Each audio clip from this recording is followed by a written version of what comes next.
And it is the Saturday Coffee Klatch with Heather Lofthouse and yours truly, Robert Reich. Heather, what are we going to talk about today? Let's get into it. How about Trump's big, beautiful bamboozle of a bill? That is really... And his flying palace. They're both bamboozles. They both are, and much more. I think we just make this a bamboozle session. Yeah, everything we talk about has to start with a B and the roll bill, up into that. the big beautiful bill, the bamboozle bill, has hit some big headwinds. Yes, so 5 Republicans voted with Dems. In the critical, this is the Budget Committee. Yep. And it's got to get through the Budget Committee in order to, and then it goes through the Rules Committee, and then it goes to the House floor, and then it's going to be voted on by the House, and it's going to go to the Senate. And all of this is about getting his big bill through the tax bill and the immigration bill combined, right? That's it. And there are a lot of other sneaky things that are hidden in it. Let's be clear. The bigger a bill is, I have a rule of thumb from my vast years of experience in and around Congress. The bigger the bill, the more hidden things are. Oh, for sure. I mean, big bills are really just the lobbyists salivate over big bills, and there are all kinds of things in this bill. And in this day and age, like what? Do you think someone tried to sneak something in? What's in this bill? So in this bill, lots of stuff deregulating AI, which is very scary. Well, not in other words, the AI, the artificial intelligence piece of this says what? States cannot regulate AI, and the federal government is going to kind of take a very soft approach. Right. So I think a lot of what I would say the trend is these days is carefully, even with the crypto bill, which we can also talk about in a minute, is sowing the seeds for deregulation. Yeah. And setting up for success to not be regulated. So in other words, if Elon Musk is not just taking your regulation away and the entire regulatory apparatus and the whole agency, these bills just sort of seed the deregulation. That's it. Other things that are... Excuse me, I'm sorry to interrupt, but deregulation, some people love deregulation. They say, well, deregulation is too much regulation. But let's be clear. Regulations, and the regulations we're talking about, are protections. Health, safety, environment, fraud, right. And this is particularly true with regard to all of the other things we're talking about, and AI, artificial intelligence, I mean, a huge potential problem. On so many levels. I mean, it's consumers, it's national security, it's our infrastructure of all of our finance and everything else. I mean, and so you've got these giant companies, right, mostly American, they are investing billions in artificial intelligence with the expectation they're going to make far more. And they want to eventually get to the point of what? Where these machines are smarter than us. Allegedly. And then they take over everything? I mean, I think it's that, but I think it would just be, they want to have a dominance. I mean, we talk about trying to avoid, anti-monopolies. We don't want too many monopolies. I mean, this would be a monopoly of machines. This would be a monopoly of monopolies. Right. This would be, this is what artificial intelligence really is scary in that if there are no controls, no regulations, no health and safety or anything else, we are inviting a future that is basically the equivalent of Frankenstein. Right, and it can be used for evil. That's the point. So you set it up, so let's make sure that we have, guardrails, and let's use it for good. Stanley Kubrick, remember? What was his name? Stanley Kubrick. The computer that took over. Was it Wall? Michael? Hal. Thank you. Hal. Thank you, Michael. You almost got it with it rhymed. Okay. So other things that are hidden in the big, beautiful bill is the IRS Free File that was happening. That would be gone. So wait a minute. The IRS pre-file, Free File was allowing people to file free of charge. Through a helpful system they set up. But all of these filing companies, these companies that helped you, they don't like that free file. Right. And TurboTax, all the companies. But Heather, this is a key to a lot of what's going on, because as the federal government is stripped of all these responsibilities and all these protections and everything else, the goal, I assume, is to give them over to profit-making private corporations, not just Elon Musk's profit-making private corporations, but all kinds of private profit-making corporations. Yes, exactly. For example, selling off of public lands to big oil in the bill. In the bill. In this bill. Yeah. This is the big, beautiful bill Yeah. we're talking about. There's the carried interest loophole, something you've been talking. Let's go. Give it to us. I just want to say I saw you. that the private equity and hedge fund industries, they've been salivating for years. They already get the hedge fund loophole, which means that they pay less income, these managers, private equity partners and others, then they pay less income tax, a lower rate than you do or I do. And why do they do that? Because they have gamed the system. Well, it's redefined. They've redefined. The money that's coming in. The that doesn't income. need to be They say, "Oh no, subject. the income is really coming in for these private equity deals. It's not. Oh yes, it's our income, but it's not really our income." So they make it into a business at a lower tax rate, and they've fought tooth and nail. This lobby, the crypto lobby, Yep. the private equity lobby. APEC. I mean, these are these giant lobbies in America that are really there for, well, not quite the right things. Yeah. But so it is The scary. corporations mostly. Yeah, corporations mostly. But it's scary to watch what's being snuck in and how it will deregulate certain things and silence other people and disproportionately affect, the marginalized and the poorest of the poor in many ways. Well, it also, I mean, you look at the, they want to create enough space in the budget to allow them to have this big tax cut, predominantly for the very wealthy. And they're doing that. They have to create enough space, that is, enough cuts, and so the bill does create cuts in Medicaid. I mean, what worries me, the last figure I saw was about somewhere in the range of $600-700 billion I know. in cuts, billion in cuts in Medicaid. Half of the nation's children depend on Medicaid. I know. 1 in 5 adults depends on Medicaid. These states depend on Medicaid.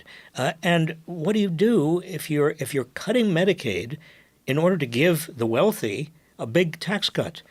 There's something wrong with this picture, Heather, isn't there? Yes, of course. But then there's the Republican ruse that I feel like we've been suffering at the hands of for eons now, which is Speaker Johnson says, well, we have got to do something about this debt. The debt. Oh, the debt. It's the biggest existential crisis we're facing. Hello. If you just added up the Ronald Reagan tax cuts, all of the money that went to the rich that they no longer have to pay in And taxes, corporations. and corporations, and then added the George W. Bush tax cut, and then added the first Trump tax one. cut, you wouldn't have a huge problem with the deficit or the debt. I mean, that's where this stuff is coming from. I know. And you've said, too, the way it works and the interest and who's getting wealthy off the debt actually is part of the problem. Well, I mean, it's important to know. I don't want to sound too pedantic about all this. May I be a little pedantic? When's the quiz? I just want to make sure that It's I'm ready. tomorrow. Okay.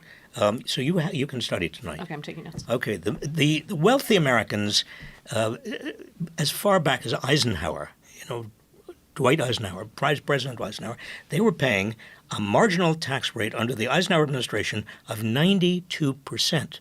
Now, that doesn't mean they were paying 92% of everything, but marginal, at the margin, at their highest incomes, 92% of that was going to the federal government. And, of course, they had tax credits and they had tax deductions. But now the wealthy are financing the government not through their tax payments. They're financing the federal government through their lending. It's the bonds. It's the T-bills.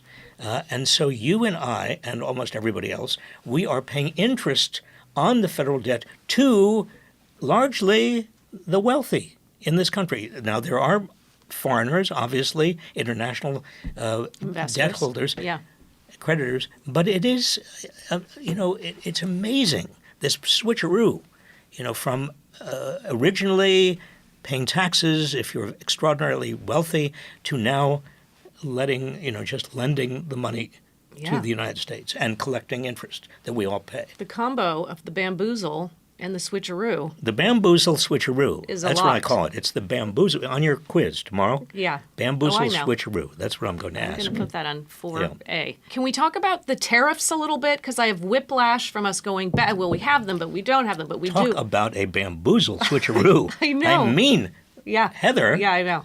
These tariffs. So where do things stand? I mean, we still have a huge tariff average rate going on right now that will impact us almost $500 billion for households and corporations. That's right. The tariff is now, on average, even with the Trump retreating, it's 14.5% on almost all goods coming into the United States, which is a tax. It's a regressive. The poor pay a bigger portion of their income and will be. And even Walmart went on record this week as saying everything is going to be, we're going to put up our prices. We have to because of the tariffs. Which is interesting because has Trump called them yet? As he called Bezos when they started putting transparency around the pricing? I expect it. I mean, Amazon, yes. The White House went ballistic when Amazon would even dare have the effrontery to put on its price listings how much the tariff was costing, and they backed off. But Walmart has made it public. I mean, Walmart is saying everything, all the prices are going up, and Americans are not stupid. They're going to see they're going to pay more, and one of the reasons they gave in exit polls for voting for Donald Trump in 2024 was he'd bring prices down. Yeah. There is a little bit of cognitive dissonance here. For sure. Now, when is all this change going to show up in our financial reports that we're looking at, right? Because it hasn't yet. No, it hasn't yet, but it's going to show up in June, in all the June reports, because if Walmart is, sort of a leader here. If Walmart pushes its prices up, given Walmart's market power, everybody's going to put their prices up. Okay, I can't wait another second. I'm sorry to be a sensationalist. Can we talk about Trump's trip to the Middle East? In the midst of this exciting economic I know, quiz about that the you tariffs, were about to but have, I just keep thinking about him, the pictures of him going over there. bamboozle. Yeah. It's another bamboozle switcheroo. Yeah. Because he goes to the Middle East and he says, I'm going to make all this I'm going. It's my first major trip in my second administration. So I'm going there and I'm going to do important things. Well, what including there was not diplomacy. There was no diplomacy. I mean, you have real tinderboxes all over the Middle East. He didn't deal with any of the ongoing issues. He went to these little kingdoms, King Trump, kingdoms. He loves kingdoms. And he was treated magnificently. I mean, with the gold and the parades. Tissue, sir, in a gold yes, box. would you like them, please? Yeah. And then, but he loves it, and then the Qatari they give him a $400 million luxury giant plane it's a kind of castle. It's in the sky. Which PS has been on the market trying to be sold since 2020. Yes, but it's still. It's still. Trump but saw it is this. Kind of funny. Trump saw this in January at Andrews Air Force Base, and he fell in love. He salivated. He just, he loves gold, and he loves gold leaf, and he's put it all over the White House. But if he can have a flying palace, I mean, it's like a piece of gold bullion with wings. Insane. He's insane. Yeah. I mean, and he's so excited. the last one the Qataris gifted was to Erdogan. Oh, great. Well, so Erdogan and... Yeah. Erdogan. But so that is very scary. And of course he's saying, what? This is a gift for everyone, and it's not for me personally, really. I mean, we'll see, and blah, blah, blah. Well, it's not for me personally. It's just I treat everything personal, right. And everything that goes to me. In fact, there's no difference between me and America. He says that again and again. But also, let's be clear, this plane is intended as a gift for him to be used by him after he leaves the White House. Right. And this is not for the United States. Right, and it's different than Reagan's library hosting a plane. Yeah, Reagan took Air Force One. It wasn't a foreign gift. It was Air Force One. It was an old Air Force One, and he put it in his library, and it's still in the Reagan library. Right. No, this is actually a gift. It violates the emoluments clause of the Yes. Constitution. We've talked You about cannot, this. if you're an officer of the United States, you can't take a foreign gift. Hello? I know. And to watch him over there. So I have a lot of feelings, and I know you do too. Anger, I don't have any feelings. disappointment, depression. I know. I'm jubilant. But so watching him in the Middle East love these autocrats and just say, do you want our AI? What can I give you? What can I get? Well, I that's- don't want to control you going forward, And I feel like when he's here on our soil, I mean, there's disdain. But to watch him worship these people. Because America, let's face it, I mean, he thinks we're a shithole. He really does. I mean, he would love to be, one of Yeah. these kings over know. there with all this wealth, this oil wealth. I know. And- But it's so depressing to watch this tour, and we haven't even talked about the crypto, where he's just padding the pockets of his family. Well, before we get to the crypto, though, I think it's important to understand that he made a lot of personal deals on this trip for his family. I mean, it wasn't just the $400 million airplane. It's also, the Trump organization is building and developing these luxury hotels in all of these kingdoms. Yeah. It's a source of all these quid pro quos going on, and the money that's going into the Trump tokens, the crypto tokens from the Saudis. Yep. I mean, Yep. Heather, this is corruption. We've talked about this a little bit before, but this is on a scale we have never seen. I know, in it's this colossal. country. Cranked up. It's corruption. Cranked up corruption. It really is. And it Right in front of all of our faces. well, I think I have this theory. You want to hear it? Please. This is the sleeping giant theory. Okay. America is like, most of the time, 95% of the time, we are like a sleeping giant. It takes a lot to get the sleeping giant to wake up, and even when the sleeping giant is awake, sort of not fully there.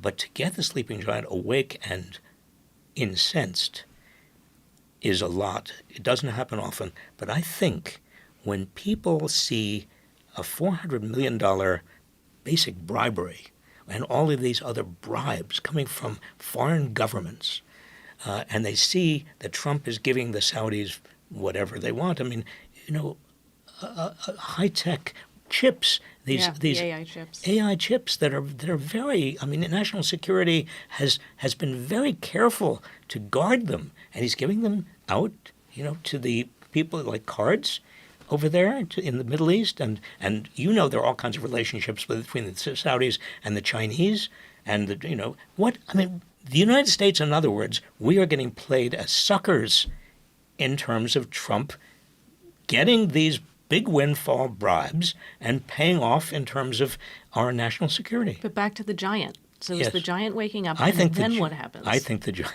when the giant Stomps wakes up, all over? No, I think you get a huge, and we will get, I am sure, a huge blowback, it's in fact, it's starting. It's not just Democrats, not just progressives, a lot of people. You look, even in Congress, several Republicans are saying this plane, this $400 million plane, it's wrong. It's wrong. I mean, Also, columnists, U.S. taxpayers are going to have to pay for the fuel. the fuel and changing over the Upkeep. plane. Yeah, and into, shining all the gold. but you have to make it into an Air Force One. I mean, that's not easy to do. We're all paying. We're all paying. Okay, so Bamboozle. the bamboozle. One thing that I found fascinating this week was on Monday, got to work, opened the laptop, looking, and there is RFK Jr. talking at the White House, and he mentioned you. Oh, sweet of him. It's pretty great. That's But it lovely. is just on topic of what we're talking about and what Trump is doing and what this country is He becoming. mentioned me to Donald Trump. Mm-hmm. Let's take a look. Lovely. There's writers like Lord Elizabeth Warren or Robert Reich who are saying that President Trump is on the side of the oligarchs. There has never been a president more willing to stand up to the oligarchs than President Donald Trump. And I'm very, very proud of you, Mr. President, for your courage, I'll say, because I don't want to be crude, your intestinal fortitude, your stiff spine, and your willingness to stand up for the American people. Wow. Elizabeth Warren. And Robert Reich. No, he's Robert Reich. Who's Robert Reich? I don't know. You know, I mean, Bob. and Trump stands up to the oligarchs. I mean, what world, what planet is RFK Jr.? I mean, you might have asked that a long time ago. Right. But I And the mean, worms have eaten some of his brain. I know. And you go on that plane and it's very unoligarchic. I mean, No, there's- that's plain. It's No. it's gold leaf, but it's But it's just gold unoligarchic. leaf. Right. Leaf. It's not gold. But I mean, so truly, And this I'm not is even re- sure there's a gold toilet in the Of plane. course there is. Oh, okay. Of course there is. Well, it's getting a Multiple. little oligarch-ish. But so we have talked about this is the power of, it's a few people at the top. It's usually tied to wealth. Hello. It's been happening since Athens and a long time ago in Greece. I mean, this is clearly what's happening. We look back to his swearing in, right? And who was standing in the front row. All Yeah, these all the oligarchs, rich the individuals. American oligarchs. And he's off on this Middle East tour, and that is And some of said the this oligarchs, week. American oligarchs, went with him on the Middle East tour. I mean, you might as well get to know the oligarchs. The world oligarchs need to know each other. So it's like a little bit of a mixer. I know.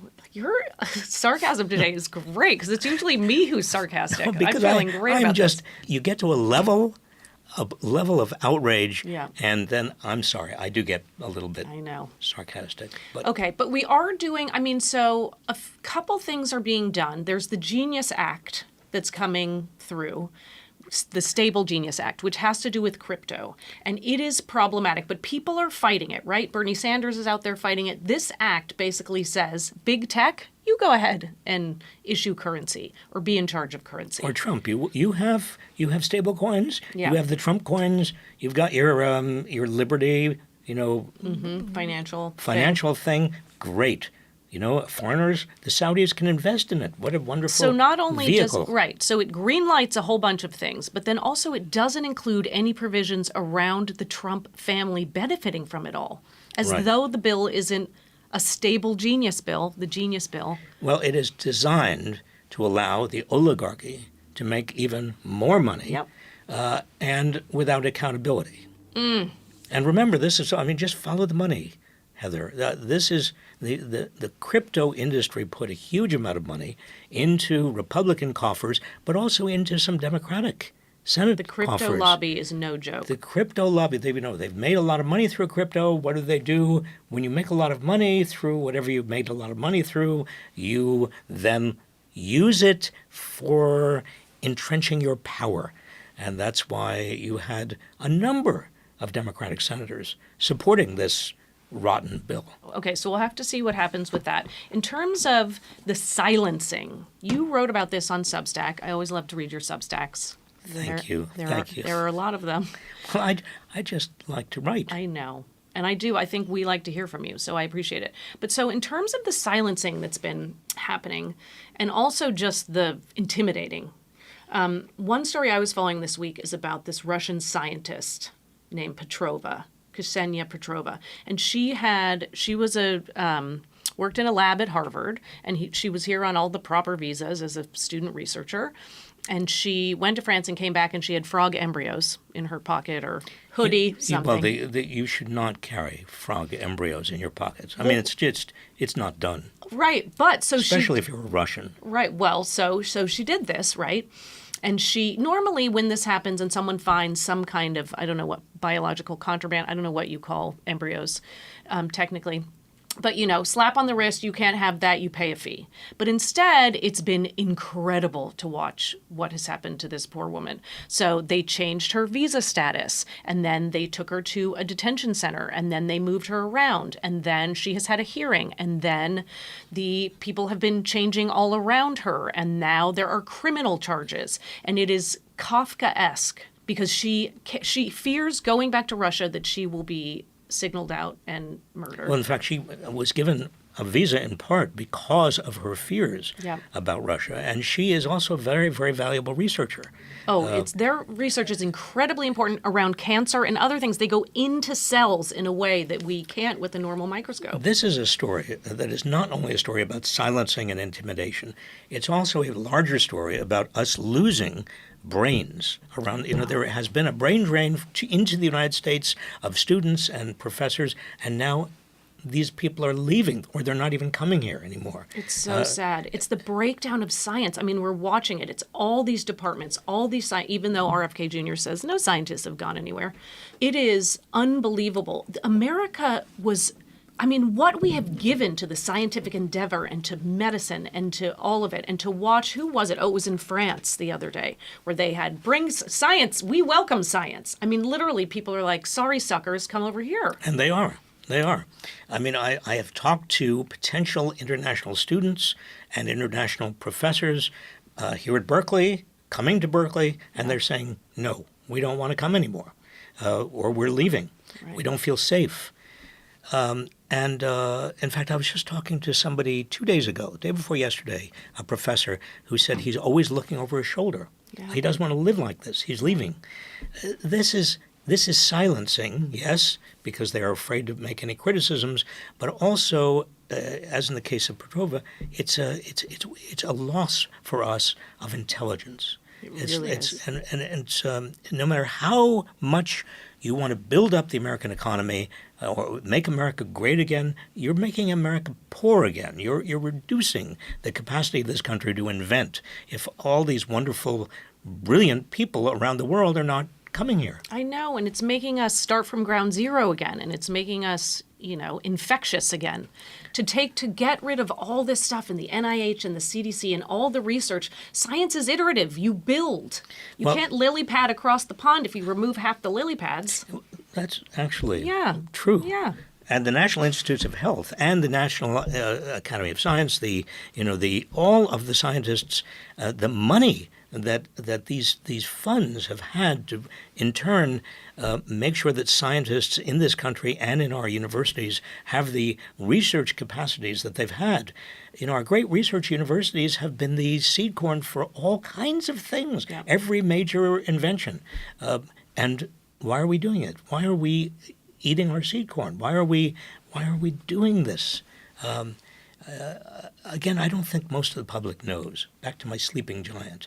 When the public starts learning, knowing what's happening, I think people will just rise up. Okay, well, let's try and get them to know soon. We'll try and describe it in ways that is just crystal clear. But the silencing part of this, Heather, which is very, very important, wherever you look in America right now, you find that institutions and people who otherwise could be critical of this nation, particularly the critical of the Trump administration, feel intimidated. They worry. They don't want to be university presidents, I remember university presidents used to be the conscience of the nation. Clergy used to be the conscience of the nation. People who had positions of responsibility in the non-profit sector, in the profit sector. They used to give talks. They used to, with Vietnam, civil rights, they were there. They were touching the conscience of the country. Now everybody is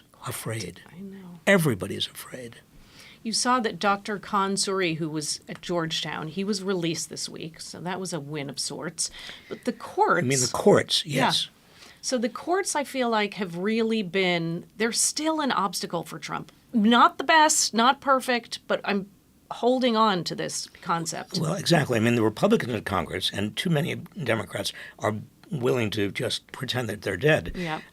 But the courts have been the major pushback. And now we're moving into territory where the courts are now, instead of just temporary restraining orders and injunctions, they are actually looking at the merits of these things and saying, no, you can't do that, Donald Trump. You can't do this. You can't do that. But what the Trump administration is doing is now starting to attack the judges attack the courts. The judge in Wisconsin, who... Hannah Dugan. Hannah Dugan. You are so good with names. I mean, Sometimes. You have a young brain. I have an old brain. This old brain doesn't No. remember names. Dugan, you Hannah remember. Dugan. Judge Hannah Dugan. There I it remember. is. Obviously, she's concerned, as she should be, as a judge, about the sanctity of her courthouse. And, I mean, she doesn't want to deter people because they fear that they're going to be arrested from coming into her courthouse. She wants, and that's why when there was a defendant in front of her who apparently ICE was trying to get, she let him out of the back way. I know. Because she wants to protect her courtroom. That's Yeah. what that's what the Supreme Court said about Donald Trump, that if he's doing something in the course of his own office, the presidency, that he should have presumed immunity. Well, so should judges have presumed immunity if they are doing something in order to carry out their judicial responsibilities, Right. like Hannah Dugan. But she was indicted this week. Mm-hmm. Pam Bondi, nobody is above the law. Nobody's above the law. Hello? Right. Well, So some other courageous people from the week? I do like on your Substack where you do an award, a Welch Award. my Joseph Welch Award. Yes. But so other people this week, so you saw in Omaha there was a big win for mayor. Yeah, and that's actually, Omaha's a bellwether for the country, because not only is it in the middle of the country, Right. But it's a red state. That's it. Omaha's a little blue dot in that red state, but it's it's not blue. It's actually more purple than blue, and so it's had a mayor that's been a Republican, but this fellow just knocked it out of the park. I know. He's their first black mayor, John Ewing Jr. Jr. So that was a big win. So A this is huge on the win. list of A huge things win. happening at the local And level I where you're seeing think shifts. he beat the incumbent Republican by 15 points. And that is Love to really see it. quite I extraordinary. know. And then Allison Riggs in North Carolina. Justice Justice Allison Riggs. So she was able to rightfully get her place back on the Supreme Court there in North Yes, and Carolina. interestingly, a Trump judge in North Carolina made it clear that he was not going to change the rules as Allison Riggs, as her opponent wanted. And he said, you have won this Supreme Court justice position. She was an incumbent. She had already been there. Right. North Carolina, like Wisconsin, and this reminds me of the Wisconsin Supreme Court race, in that North Carolina has extraordinary. I mean, the district, the shapes of these districts, in an effort to really make it almost impossible for black people and for liberals and progressives to have any voice at all. She's going to have a role in correcting that. Yeah, it's a big deal. It's a big deal. So in other news, we have an intern at Inequality Media, Civic Action, who is a finalist for the University Medal at UC Berkeley. So Mia. that was, yes, Mia Rosenthal. So congratulations to her. But also today is... Mia, congratulations. Congratulations, Mia. Today is UC Berkeley's graduation day. And I know you've said this many times, but young people continue to give you hope. I feel like we need some more seeds of hope representing what youngsters are doing out there, registering voters, things like that.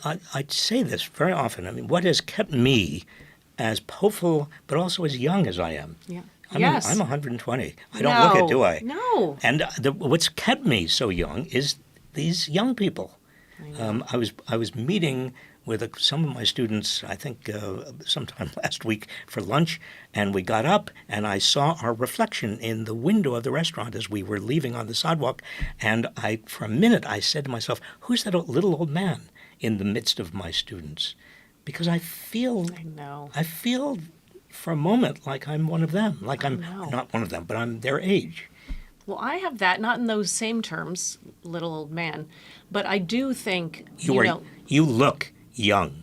No, You but, do look. But you can still have a thing Hello? Doesn't she look like she could be a student? Yeah, I am a student of life. But Yes. really, you have those moments, and there's such a disconnect between who am I inside versus who am I outside. I know, it gets worse. I know. Believe me. That's what, so, Believe me. And so something that I'm very proud of and so excited to announce is that we followed you around for some of your last semester teaching. And I know this week you're speaking at the education commencement at the School of Education at yes, UC on Berkeley. Wednesday. But in general, you have given up your teaching of your giant course. And I know this because I made a movie about it with a director named Elliot Kirshner. And he and I and a great team said, look, it's your last semester. We're just going to get a little footage. We might put something on YouTube. I don't know what we're going to do. A little series, a little something. And so we got 37 hours of footage, and it is so incredible to be able to watch you and be part of your classroom and experience it in a different way. Can I?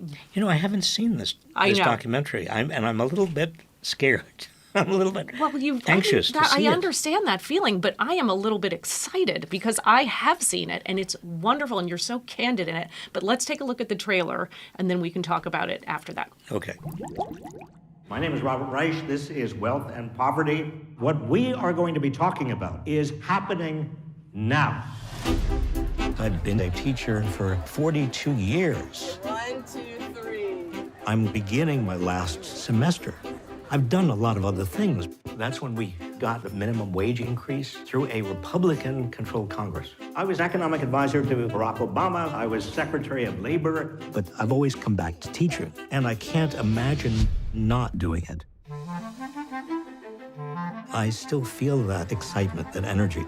What do we owe each other as members of the same community? So many people have come up to me and said, are you still teaching, or are you retired?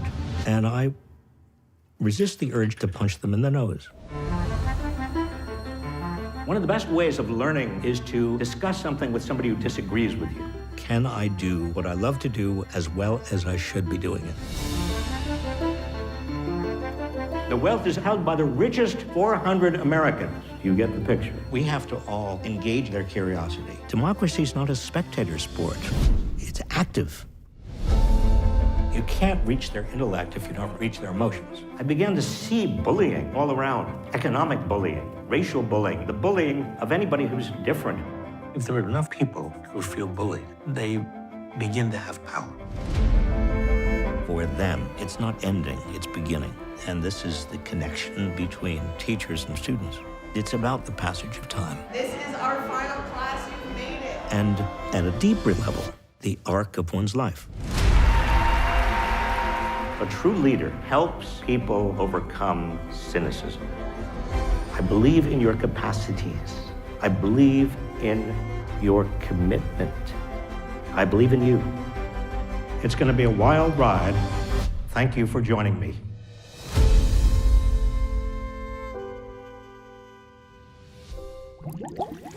That makes me, you know, the pictures of the students. Yeah. I mean, that's what really moves me. You know, I miss them.